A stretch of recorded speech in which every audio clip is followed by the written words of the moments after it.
So I've got a 2007 Volvo XC70 here that has a minor vacuum leak on the code.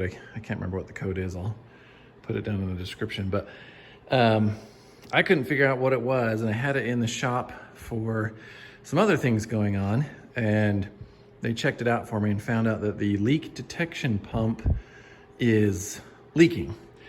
Which is kind of funny to me that the pump that's designed to check for leaks is the thing that's actually leaking. So couldn't really find much info on how to swap this. I did find a video on an older model, like a 2002 V70XC, so a little bit different than this model. So it looks like it's fairly similar, a little bit different. So I'm going to show you what needs to be done here to get to that pump. So I've got it jacked up, but only a little bit. There's actually a pretty good amount of clearance underneath of this vehicle. I was able to climb underneath and actually see right where the pump was at. It's up above the muffler on the other side. So I jacked it up just a little bit. I'm just using the regular jack points on this. I used the front jack point to jack the car up, and then just put a jack stand under the quote unquote rear jack point, which I find so strange because it's literally in the very, very middle of the car. So there are other places under here I'm sure you could jack it, but this worked just enough to kind of, you can see the space here. The wheels are still on the ground. So I'm fine with that. It doesn't need much else. So, all right, let me come over here and show you. I'm gonna turn off my heater so it's not so noisy. Crawl underneath here. Okay, so the pump, so I'm at the back of the car looking towards the front, right? The pump is actually up there. This is the muffler. Ooh, that's actually kind of hot for my little heater buddy there. So in order to get to it, you have to drop the exhaust. That sounds scarier than I think it is, because really it's just got to come down and rest on the ground. And this is a little bit different than the older models. Similar, but a little bit different.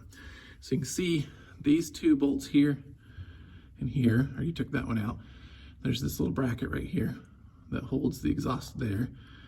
And then coming back here towards the muffler, you've got these hangers. And this is where I found it's a little bit different on this, the XC70 model, the 07. It's got two of these rubber, kind of flex joints right here that it just, this little metal arm pokes through there, this little metal arm pokes through there. There's one on both sides. So here and here. So those have got to come off. You could do that, I'm sure, a couple of different ways, right? You could slip this off of that little bar or this bar, but I just had this in the shop for some drivetrain issues. And in this vehicle, the drivetrain is above the exhaust. You can see it right back there. So I knew they were gonna have to take this exhaust off to get to that.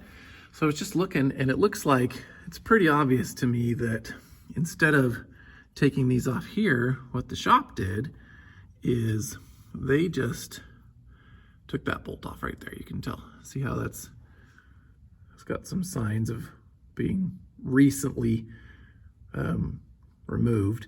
So piece of cake. It looks like it's probably a 10mm bolt right there. Same thing on this side. Here's this down to that bolt right there. And then there's one more over here on, oh, it's up here. It's right by the tailpipe. There we go.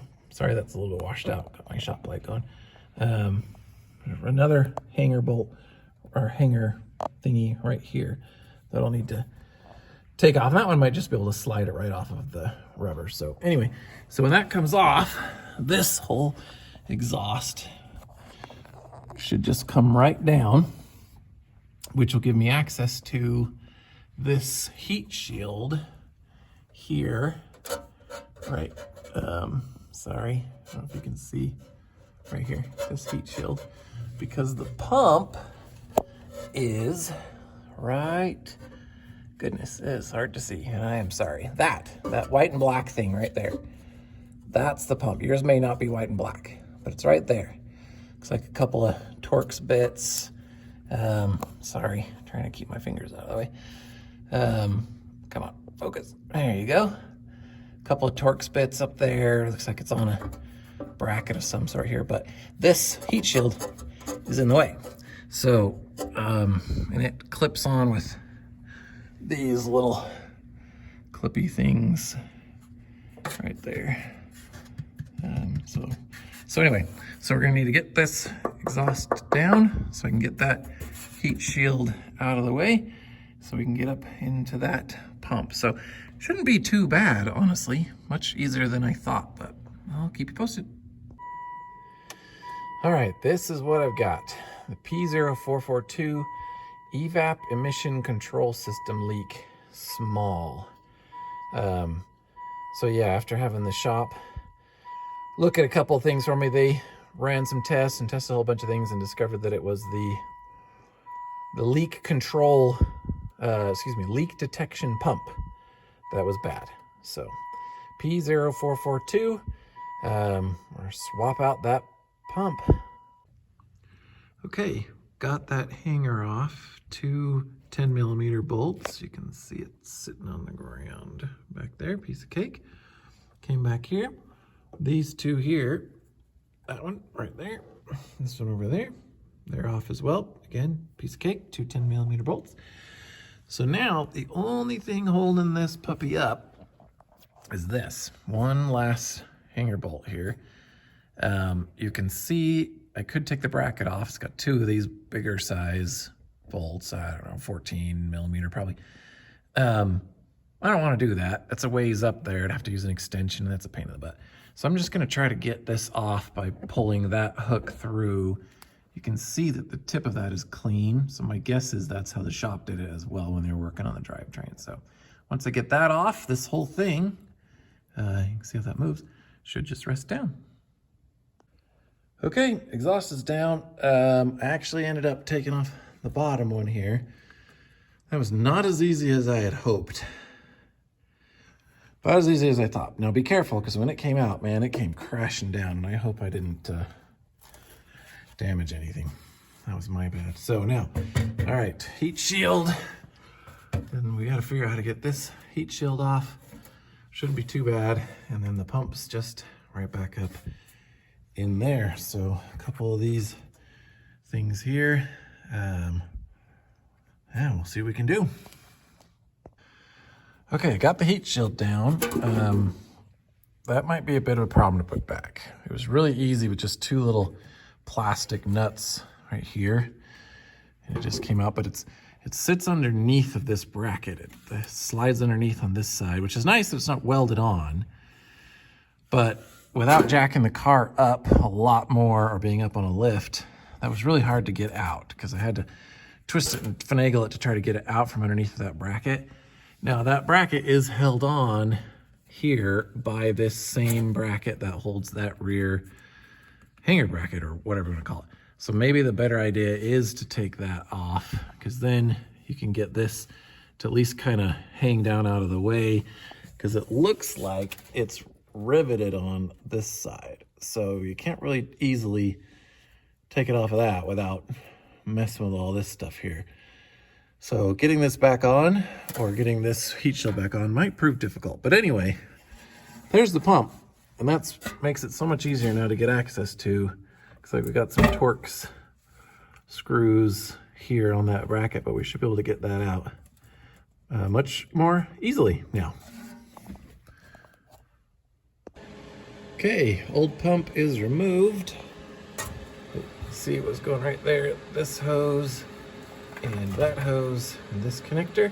Interesting, no hose clamps on either of those. So that's interesting. As always, that was one of the hardest things to do. I think you could spend 10 hours on a 1-hour job just because of connectors, trying to get the stupid things off. You can see I actually broke the top of this, the little latch that holds it on there, but it was on so tight. I'm not too worried about it. Still frustrating. So anyway, and then just wiggled those off. Instead of taking the Torx bits off, or excuse me, Torx screws off, I just took this whole bracket off. These were 7mm bolts, and I just took the whole thing off, and you can see, all right, there's the old pump. So that bracket kind of fits like that. Oh, there's those two hoses. So I just took these off right here, and then I'll take those little Torx screws out and put that bracket on the new pump. Put the new pump back in. Let me just make sure those were actually 7. I'm not lying to you. What is this? This is an 8. I'm sorry. 8mm, not 7. 8mm for those 2 bolts. All right, here we go. Okay, new pump, old pump. They look exactly the same. This one's from Bosch. I ordered it from FCP Euro. This one may or may not be OEM, hard to tell. But yeah, anyway, they look exactly the same. So I'm just gonna take that little bracket off and put it on that, and then we'll start putting it back together. Okay, quick word for the wise. When putting these screws, this bracket back on the new one, this is a T20. These screws are T20. Now, I don't think the holes in this are tapped. I think they're just plastic holes, and you can see the thickness of the teeth on that. It's almost like a wood screw or a drywall screw. So I think it's designed to create its own grooves, right? When you go in there, just like in wood and everything else. So be careful when you're putting these in. Just, be wise that you don't go crazy. Make sure it's lined up, line them all up before you tighten them all down. They don't just jump right in like something that's already tapped. So be careful that you don't break something when you're putting these in. That would be obnoxious. I lied. I'm sorry. It's a T25. Don't listen to me until watch the whole video before you actually do your own project, okay? Because I keep telling you the wrong thing. T25. These little Torx screws. It's a T25. My bad. Sorry. So my suspicions were confirmed. This is not OEM, because I thought all the OEM ones are just black, right? This black and white, that Bosch right there. This is also a Bosch. It's kind of dirty, but you can see it. So that means this has been replaced at least once before on this vehicle. The vehicle's got about 240,000 miles on it. So, I mean, I guess that's not unheard of, but a little bit frustrating. That always makes me wonder if there's something else going on, right? Because Bosch is usually pretty good, and for a leak detection sensor like this to fail twice in 240,000 miles, I don't know if that's good or not. Oh well. Anyway, if you get this far on your OEM part, your Volvo part, I'm impressed. Okay, new pump is on. You just kind of have to force these hoses on, right? I put the top one on first because that gave me some ability to kind of twist it as I was pushing it in there so it seat down tight. But this one you can't really twist because it's coming from the side, so you just have to just force it on, just push it on. Get it all the way up there. This did not have hose clamps on it, so I'm not gonna put hose clamps back on it. That may be whoever fixed this in the first place. Maybe they took the original ones off and didn't put new ones on. Maybe there never were hose clamps on it. I don't know. But I'm not gonna put them on. That may be a risk, but we'll see. So just tighten these up nice and snug. Last thing, of course, I did is put that darn thing back on. I'm not gonna put it on first in case I screwed something up. So Once everything's on and I know it's where it's supposed to go and everything's good, then I put that stupid connector on because it's so hard to get back off. So, okay. So next step is we're gonna have to try to get this heat shield back up in there. It's got to slide up underneath of this before it can get bolted back on again. I think that's gonna be tricky, just because I don't have a lot of room under here.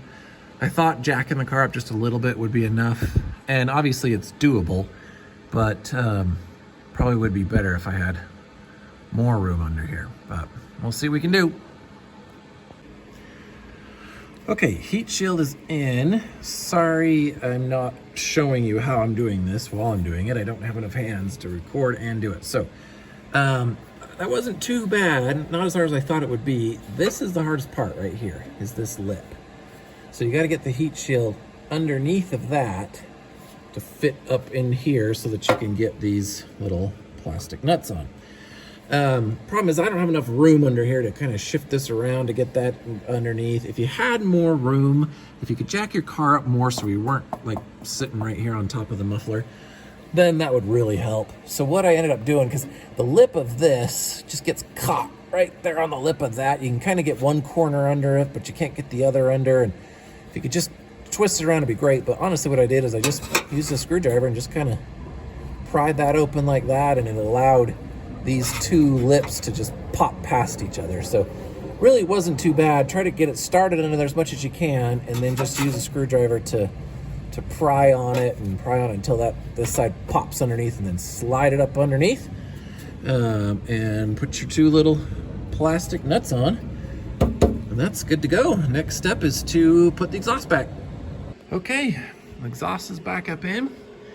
You know, just lifted that up hard and push that post back through the rubber hanger, which, you know, holds it long enough for me to put everything else back on again. So that wasn't not too bad, really. Exhaust is heavy, but you know, I could do it one arm and work it with the rest. So put those two hanger bolts back on, and the one down there, whoops, it's all right, the bracket right there, that's all said and done. Okay, so next step is to really clear the code and then drive it for a while and hope that does it.